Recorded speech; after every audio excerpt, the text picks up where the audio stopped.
अभी हाल ही में आपने न्यूज सुनी होगी कि जेट एयरवेज के मालिक नरेश गोयल को 538 crore Canara bank fraud case में अरेस्ट कर लिया गया। पर ऐसा क्यों हुआ कि जेट एयरवेज, जो कि मेजर इंटरनेशनल प्लेयर था इन एविएशन सेक्टर, 2019 में बैंकरप्सी तक पहुंच गया? चलिए लेट्स फाइंड आउट। इसके राइज और फॉल हम 3 मेजर फेजेस में समझेंगे। Rise of Jet Airways. Economics times of India के अकॉर्डिंग कहा जाता है कि जेट एयरवेज 1 अप्रैल 1992 में as a private company incorporate हुई थी और फिर 1993 में 4 लीज्ड बोइंग 737S से एयर टैक्सी ऑपरेटर का काम शुरू किया और 1995 में शेड्यूल्ड एयरलाइन स्टेटस को भी हासिल किया था। और देखते ही देखते अर्ली 2000 में इस एयरलाइन ने 40 इंडियन डेस्टिनेशंस और 2 इंटरनेशनल डेस्टिनेशंस को कवर किया with operating over 1900 flights weekly. और एयरलाइन फ्लीट धीरे धीरे ग्रो होने लगी।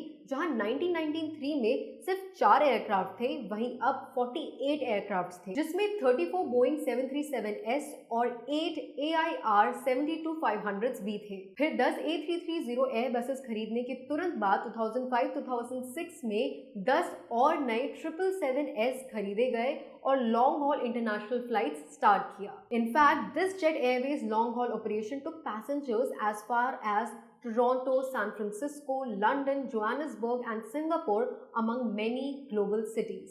उसके बाद 2010 में जेट एयरवेज इंडिया की सबसे बड़ी कैरियर पैसेंजर एयरलाइन बनी और एक सिग्निफिकेंट इंटरनेशनल एयरलाइन भी बनी। Shifting ownership. By the time airline की ओनरशिप बार बार प्राइवेट से पब्लिक और पब्लिक से प्राइवेट हो रही थी, तब बारेन गल्फ एयरवेज और कुवैत एयरवेज जेट एयरवेज की स्टेक होल्डर्स बने एंड 1997 जेट एयरवेज का स्टेटस सिग्निफिकेंटली चेंज हुआ। लेकिन उसी समय गवर्नमेंट ऑफ इंडिया ने ये रूल निकाला कि इंडिया की कोई भी डोमेस्टिक फ्लाइट का कोई फॉरेन स्टेक होल्डर नहीं बनेगा। फिर इसके चलते नरेश गोयल ने गल्फ एयरवेज और कुवैत एयरवेज से अपने 20% इक्विटी शेयर वापस लिए और टेलविंड, जो कि जेट एयरवेज की होल्डिंग कंपनी थी, उसके 100% शेयर के मालिक बने। फिर उसके बाद जेट एयरवेज ने अपने आप खुद को लोकल स्टॉक एक्सचेंज में लिस्ट कराया to raise fund for expansion, जिसमें 20% ऑफ कंपनी इन्वेस्टर्स को ऑफर किया गया। इवेंचुअली इंडिया की गवर्नमेंट ने फॉरेन एयरलाइंस को अप टू 40% शेयर तक अलाउ किया और 2013 में जेट एयरवेज का 24% फर्म एतिहाद को सोल्ड आउट किया गया। Fall of Jet Airways. 2018 तक ये बिल्कुल साफ हो गया था कि जेट एयरवेज की ग्रोथ अब रुक चुकी है और इतने फेयर्स कंपटीशन के बाद एयरलाइंस का मैक्सिमम मार्केट शेयर और रेवेन्यू खत्म हो चुका था। इसी वजह से जेट को 777S और A330 को सेल करना पड़ा just to reduce the mountain debt. However, 2019 में कोई इन्वेस्टर्स ना मिलने से जेट एयरवेज ने अपनी सेवाएं बंद करी